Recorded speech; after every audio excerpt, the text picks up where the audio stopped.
የ15 ዓመት ልጅ ናት። መንገድ ሄዳ አታውቅም፣ ሀገር አታውቅም። ሴት ናት፣ ልጅ ናት። በ15 ዓመቷ ልጅ አዝለሽ ግብፅ ሂጂ። እንዴት ያለ መከራ ነው እናንተ! ወደማታውቀው ሀገር መንገድ ሄዳ ማታውቅ ልጅ፣ የአንድ ልጅ እናት አባት የሌላት ወደማታውቀው ሀገር በምንድን ነው የምትሄደው?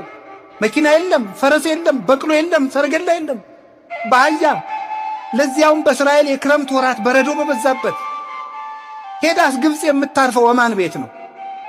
የትም ማረፊያ የሌላት። ለዚህ እኮ ነው ሊቁ እናቴ አንቺን ግብፅ ስትሄጂ ዓለም እንደጠበበሽ ሁሉ የኔ እናት እኔን ይጥበበኝ አላት ሊቁ። እኔን ዓለም ይጥበበኝ አንቺን እንደጠበበሽ ብሎ ያለቀሰላት ለዚህ ነበረ። እንዲህ ብላ ተቸግራ ሄደች። እሺ 700 ኪሎ ሜትርን በእግርሽ ሂጂ። እሺ እማን ቤት ነው የማርፈው? መንገድ ላይ ሴት ነው የማርፈው? የለም። የወለድሽው ልጅ ዓለምን የሚያጠግብ ነው፣ ግን ደግሞ እንጀራ ትለምናለች። የወለድሽው ልጅ ለዓለም ሁሉ የሕይወት ውሃ ነው፣ ውሃ ይጠማታል።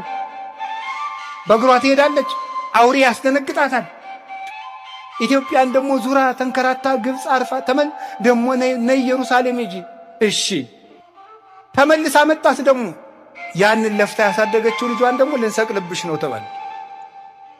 አዝላ ግብፅ ድረስ የተንከረተተችለትን ልጇን ፊት ለፊት አይኗ እያየ ክንድ ሙሉ ችንካር ገብቶበት ተመለከተች። በጦር ተወግቶ አየችው፣ ደምቶ አየችው። ይህንን ሁሉ ስቃይ አይኗ እያየ የተቀበለች ነው። ግን ደግሞ በዚያው አይኗ ደግሞ ተነስቶ አየችው፣ አርጎ አየችው።